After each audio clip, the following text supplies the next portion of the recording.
ਮੇਰੇ ਨਾਲ ਬਹੁਤੀਆਂ ਡਾਇਟਬਾਜ਼ੀਆਂ ਨਹੀਂ ਚੱਲੀਆਂ। ਮੈਂ ਪੁੱਫੀ ਵੱਲ ਜਾਣਾ ਵਾ, ਮੈਂ ਉੱਥੇ ਮਾਰਕੀਟ ਵੀ ਜਾਣਾ ਵਾ, ਮੈਂ ਉਹਦੇ ਬੰਦ ਚਾਹੀ ਸਿਰ ਤੇ ਮੈਂ ਹਟ ਰਹਿ ਗਿਆ। ਤੱਕ ਯਾਦ ਹੋ ਸੀ ਮੈਂ ਆਖਿਆ ਹਮ ਦਿਲਦਾਰ ਮਿੱਠਾ ਤੈ ਛੋੜ ਵੈਸੇ। ਸਾਡੇ ਸਿਆਲਕੋਟ ਵਾਲੇ ਨੇ ਉਹਨਾਂ ਦੀ ਜ਼ਬਾਨ ਨੂੰ ਜਿਵੇਂ ਕਿ ਤਰਲੇ ਦੀ ਜ਼ਮਾਨੇ ਆਖਿਆ ਜਾਂਦਾ ਹੈ, ਅਤੇ ਗੁਜਰਾਤ ਵਾਲੇ ਬਹੁਤੀ ਸੋ ਕਰਦੇ ਨੇ, ਅਤੇ ਗੁਜਰਾਂ ਵਾਲਾ ਥੋੜ੍ਹਾ ਜਿਹਾ ਬਾਰਾ, ਉਹਦੀ ਜ਼ਬਾਨ ਥੋੜ੍ਹੀ ਬਾਰੀ ਕਹਿੰਦੀ ਜਾਂਦੀ ਹੈ। ਜਿਹੜੀ ਸਤਲੁਜ ਅਤੇ ਬਿਆਸ ਦਾ ਦਰਮਿਆਨੀ ਹਿੱਸਾ ਉਹਨੂੰ ਕਹਿੰਦੇ ਨੇ ਦੁਆਬਾ। ਅਸਲਾਮੁਅਲੈਕੁਮ, ਮੈਂ ਜਵੀਦ ਇਕਬਾਲ। ਅੱਜ ਅਸੀਂ ਗੱਲ ਕਰਾਂਗੇ ਪੰਜਾਬੀ ਲਹਿਜੇ। ਸਾਡੇ ਪੰਜਾਬ ਵਿੱਚ ਜਿਹੜੇ ਪੰਜਾਬ ਦੇ ਲਹਿਜੇ ਨੇ, ਮੋਸਟਲੀ ਪੰਜਾਬ ਵਿੱਚ ਜਿਹੜੀ ਬੋਲੀ ਹੈ ਸਾਡੀ, ਉਹ ਮੋਸਟਲੀ ਇਲਾਕੇ ਜ਼ਿਲ੍ਹੇ ਵਾਈਜ਼ ਮੁਖਤਲਿਫ ਹੁੰਦੀ ਆਉਂਦੀ ਹੈ।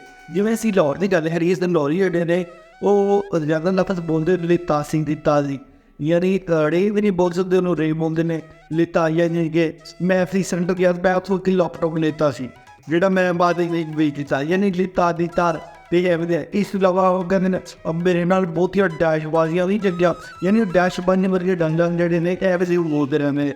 ਅਗਰ ਅਸੀਂ ਫੈਸਲਾਬਾਦ ਦੀ ਗੱਲ ਕਰੀਏ ਤਾਂ ਫੈਸਲਾਬਾਦ ਦਾ ਲਹਿਜਾ ਠੀਕ ਹੈ। ਕਿਵੇਂ ਬੋਲਦੇ ਨੇ, ਉਹ ਕਹਿੰਦੇ ਨੇ ਮੇਰੇ ਮੈਂ ਪੁੱਫੀ ਵੱਲ ਜਾਣਾ ਵਾ, ਮੈਂ ਉੱਥੇ ਮਾਰਕੀਟ ਵੀ ਜਾਣਾ ਵਾ, ਅਤੇ ਯਾਨੀ ਉਹਨਾਂ ਦਾ ਲਹਿਜਾ ਥੋੜ੍ਹਾ ਜਿਹਾ ਡਿਫਰੈਂਟ ਹੈ। ਔਰ ਅਗਰ ਅਸੀਂ ਪਾਕਪਤਨ ਚਿਮਿਓਡ ਦੀ ਗੱਲ ਕਰੀਏ ਤਾਂ ਉਹਨਾਂ ਦਾ ਲਹਿਜਾ ਹੋ ਰਿਹਾ, ਉਹ ਆਪਣੇ ਲਹਿਜੇ ਵਿੱਚ ਥੋੜ੍ਹੀ ਜਿਹੀ ਜੰਗਲੀ ਲਹਿਜਾ ਨਾਲ ਇਸ ਤਰ੍ਹਾਂ ਬੋਲਦੇ ਨੇ। ਮੈਂ ਤਮੀ ਨਾ ਰੁਕਿਆ, ਮੈਂ ਉਹਦੀ ਪੰਡ ਚਾਹੀ ਸਿਰ ਤੇ ਮੈਂ ਹਟ ਰਹਿ ਗਿਆ। ਅਤੇ ਰਾਹ 'ਚ ਮੈਨੂੰ ਬਸ਼ੀਰਾ ਮਿਲਿਆ ਅਤੇ ਬਸ਼ੀਰੇ ਆਖਿਆ ਮੈਨੂੰ ਵੀ ਤੂੰ ਐਂ ਨਹੀਂ ਕਰਨਾ, ਅਤੇ ਯਾਨੀ ਉਹਨਾਂ ਦਾ ਲਹਿਜਾ ਜਿਹੜਾ ਤਾਂ ਉਹ ਡਿਫਰੈਂਟ ਹੈ। ਅਗਰ ਅਸੀਂ ਗੱਲ ਕਰੀਏ ਪੱਤੋ ਵਾਲੇ ਕੱਪੜੇ ਨੂੰ, ਮੈਂ ਕੱਪੜੇ ਨਵੇਂ ਪਾਏ ਨੇ, ਨਵੇਂ ਸਿੱਧੇ ਨੇ, ਉਹ ਕੱਪੜੇ ਨਹੀਂ ਕਹਾਣੀ, ਉਹ ਲੀੜੇ ਮੈਂ ਉੱਥੋਂ ਲੀੜੇ ਦਾ, ਮੈਂ ਲੀੜੇ ਉੱਥੋਂ ਸਵਾਏ, ਜਿਹੜੇ ਉਹ ਲੀੜੇ ਜਿਹੜੇ ਸਾਨੂੰ ਲਹਿਜਾ ਉਹਨਾਂ ਵਿੱਚ ਡਿਫਰੈਂਟ ਹੈ। ਅਗਰ ਅਸੀਂ ਗੱਲ ਕਰੀਏ ਪਰ ਮੁਲਤਾਨ ਦੀ, ਅਤੇ ਮੁਲਤਾਨ ਦੀ ਜਿਹੜੀ ਠੱਟੀ ਹੈ ਬਾਬਲ ਨਗਰ, ਉੱਥੇ ਸਰੈਕੀ ਬੋਲੀ ਜਾਂਦੀ ਹੈ। ਸਰੈਕੀ ਦਾ ਲਹਿਜਾ ਜਿਹੜਾ ਮਿੱਠਾ ਕਿਹਾ ਜਾਂਦਾ। ਸਰੈਕੀ ਵਿੱਚ ਕਹਿੰਦੇ ਨੇ ਕਿ ਤੱਕ ਯਾਦ ਹੋ ਸੀ ਮੈਂ ਆਖਿਆ ਹਮ ਦਿਲਦਾਰ ਮਿੱਠਾ ਤੈ ਛੋੜ ਵੈਸੇ, ਵੱਲ ਵੱਲ ਕੁਰਾਲ ਦੇ ਹੱਥ ਨਾ ਰੱਖ, ਨਗਰ ਸਮਾਖਾ ਤੈ ਛੋੜ ਵੈਸੇ। ਸਾਰੀਆਂ ਬੋਲੀਆਂ ਸਾਡੀ ਮੁਖਤਲਿਫ ਜ਼ਿਲ੍ਹੇ ਵਿੱਚ ਮੁਖਤਲਿਫ ਹੋਣੀਆਂ ਲੱਗਦੀਆਂ।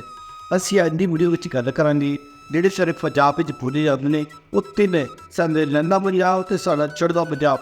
ਇਹਨਾਂ ਦੋਵਾਂ ਵਿੱਚ ਜਿਹੜੀਆਂ ਤਿੰਨ ਜ਼ਬਾਨਾਂ, ਤਿੰਨ ਲਹਿਜੇ ਨੇ, ਬੜੇ ਮਸ਼ਹੂਰ ਨੇ, ਜਿਹਦੇ ਵਿੱਚ ਇੱਕ ਮਾਝੀ, ਜਿਹਨੂੰ ਮਾਝਾ ਕਹਿੰਦੇ ਨੇ, ਮਾਝਾ ਲਹਿਜਾ, ਮਾਝਾ, ਦੁਆਬੀ ਅਤੇ ਮਾਲਵਾਈ।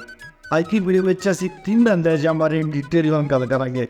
ਸਾਡੇ ਪੰਜਾਬ ਵਿੱਚ ਹੋਰ ਵੀ ਲਹਿਜੇ ਬੋਲੇ ਜਾਂਦੇ ਨੇ, ਜਿਹਦੇ ਵਿੱਚ ਇਹ ਡਕੋ, ਸਰੈਕੀ, ਮੁਲਤਾਨੀ, ਪਟਵਾਰੀ, ਚਾਂਦਨੀ, ਜਿਹੜੇ ਮੁਖਤਲਿਫ ਲਹਿਜੇ ਮੁਖਤਲਿਫ ਬੋਲੇ ਜਾਂਦੇ ਨੇ।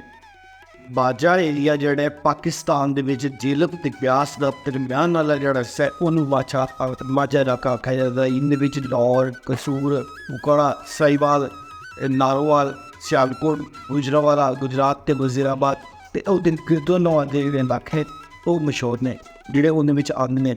ਅਗਰ ਅਸੀਂ ਗੱਲ ਕਰੀਏ ਇੰਡੀਆ ਪੰਜਾਬ ਦੀ, ਤਾਂ ਇੰਡੀਆ ਪੰਜਾਬ ਵਿੱਚ ਗੁਰਦਾਸਪੁਰ, ਅੰਮ੍ਰਿਤਸਰ ਅਤੇ ਤਰਨਤਾਰਨ ਸਾਹਿਬ ਉਹਦੇ ਵਿੱਚ ਸ਼ਾਮਲ ਨੇ।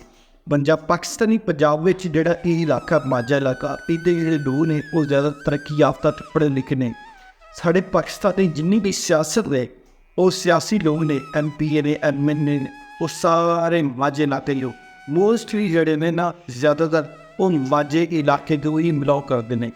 ਜਦਕਿ ਸਾਡੇ ਇੰਡੀਆ ਪੰਜਾਬ ਵਿੱਚ ਹੀ ਗੱਲ ਕਰੀਏ ਤਾਂ ਜਿਹੜਾ ਮਾਝਾ ਇਲਾਕਾ ਹੈ ਉਹ ਕਮ ਪੜ੍ਹਾ ਲਿਖਿਆ ਹੈ, ਯਾਨੀ ਉਹਨੂੰ ਕਮ ਪੜ੍ਹਾ ਲਿਖਿਆ ਜਾਣਦੇ ਨੇ। ਜਦਕਿ ਪਾਕਿਸਤਾਨ ਵਿੱਚ ਪੜ੍ਹਾ ਲਿਖੀ ਕਮਿਊਨਿਟੀ ਨੂੰ ਗਿਣਿਆ ਜਾਂਦਾ ਹੈ।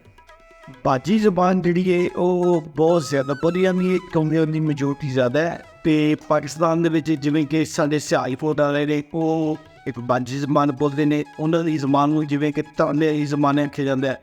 ਗੁਜਰਾਤ ਵਾਲੇ ਨੇ, ਅਤੇ ਗੁਜਰਾਤ ਵਾਲੇ ਬਹੁਤੀ ਸੋ ਕਰਦੇ ਨੇ, ਆਪਣੇ ਲਹਿਜੇ ਵਿੱਚ ਬਹੁਤੀ ਆ ਗੱਲ ਦਾ ਸੋ ਇਹ ਲਾਈ ਰੱਖਦੇ ਨੇ। ਅਤੇ ਇਸ ਤਰ੍ਹਾਂ ਜਿਹੜੇ ਲਾਹੌਰੀ ਜਿਹੜੇ ਨੇ ਡੈਸ਼ਬਾਜ਼ੀਆਂ ਦੇ ਟੀ ਵਰਗੇ ਲਫ਼ਜ਼ ਇਸਤੇਮਾਲ ਕਰਦੇ ਨੇ। ਅਤੇ ਗੁਜਰਾਂ ਵਾਲਾ ਥੋੜ੍ਹਾ ਜਿਹਾ ਬਾਰਾ, ਉਹਦੀ ਜ਼ਬਾਨ ਥੋੜ੍ਹੀ ਬਾਰੀ ਕਹਿੰਦੀ ਜਾਂਦੀ ਹੈ। ਇਸ ਤੋਂ ਬਾਅਦ ਅੱਜ ਦੀ ਦੁਆਬਾ ਉਹ ਇਲਾਕਾ ਜਿਹੜੇ ਦੋ ਦਰਿਆਵਾਂ ਦੇ ਦਰਮਿਆਨ ਵਾਲੀ ਜ਼ਮੀਨ, ਜਿਹੜੀ ਸਤਲੁਜ ਅਤੇ ਬਿਆਸ ਦਾ ਦਰਮਿਆਨੀ ਹਿੱਸਾ ਹੈ, ਉਹਨੂੰ ਕਹਿੰਦੇ ਨੇ ਦੁਆਬਾ। ਇੰਡੀਆ ਦੇ ਪੜ੍ਹਾ ਲਿਖਿਆ ਇਲਾਕਾ ਕਿਹਾ ਜਾਂਦਾ। ਇਸ ਵਿੱਚ ਲੋਕ ਵੀ ਪੜ੍ਹੇ ਲਿਖੇ ਐਜੂਕੇਟਡ ਨੇ। ਇਹਨਾਂ ਦੇ ਜ਼ਿਆਦਾਤਰ ਰਿਸ਼ਤੇਦਾਰ ਜਿਹੜੇ ਨੇ ਉਹ UK, ਕੈਨੇਡਾ ਅਤੇ ਆਸਟ੍ਰੇਲੀਆ ਵਿੱਚ ਮੁਕੀਮ ਨੇ। ਪਾਕਿਸਤਾਨ ਦੀ ਗੱਲ ਕਰੀਏ ਤਾਂ ਪਾਕਿਸਤਾਨ ਦੇ ਵਿੱਚ ਨੈਲਪੁਰ ਜਾਂ ਫੈਸਲਾਬਾਦੀ ਜਿਹੜਾ ਲਹਿਜਾ ਹੈ ਉਹ ਆਉਂਦਾ ਹੈ। ਦੁਆਬੀ ਪੰਜਾਬ ਸਾਡੇ ਪਾਕਿਸਤਾਨ ਵਿੱਚ ਫੈਸਲਾਬਾਦ, ਟੋਬਾ ਟੇਕ ਸਿੰਘ, ਜਨਾਵਾਲਾ ਤੇ ਉਹਦੇ ਆਲੇ ਦੁਆਲੇ ਬੋਲੀ ਜਾਂਦੀ ਹੈ। ਅਗਰ ਅਸੀਂ ਇੰਡੀਆ ਦੀ ਗੱਲ ਕਰੀਏ ਤਾਂ ਉਹਦੇ ਵਿੱਚ ਹੁਸ਼ਿਆਰਪੁਰ, ਜਲੰਧਰ ਤੇ ਨਵਾਂਸ਼ਹਿਰ ਇਹ ਦੇ ਸ਼ਹਿਰ ਸ਼ਾਮਲ ਨੇ। ਇਸ ਤੋਂ ਬਾਅਦ ਤੀਸਰਾ ਲਹਿਜਾ ਜਿਹੜਾ ਸਾਡਾ ਪੰਜਾਬ ਵਿੱਚ ਬੋਲਿਆ ਜਾਂਦਾ ਹੈ ਉਹ ਹੈ ਮਾਲਵੀ।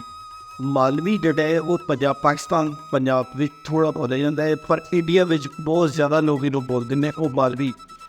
ਜਿਵੇਂ ਪਾਕਿਸਤਾਨ ਦੀ ਅਸੀਂ ਗੱਲ ਕਰੀਏ ਤਾਂ ਪਾਕਿਸਤਾਨ ਦੇ ਕੁਝ ਇਲਾਕੇ ਨੇ ਜਿਨ੍ਹਾਂ ਵਿੱਚ ਵਿਆੜੀ, ਭਾਵਨਗਰ, ਬਾਵਲਪੁਰ, ਇੰਡੀਆ ਪੰਜਾਬ ਵਿੱਚ ਲੁਧਿਆਣਾ, ਫਿਰੋਜ਼ਕੋਟ, ਅੰਬਾਲਾ, ਸੰਗਰੂਰ, ਭਟਿੰਡਰ, ਰੋਪੜ ਵਗੈਰਾ ਸ਼ਾਮਲ ਨੇ।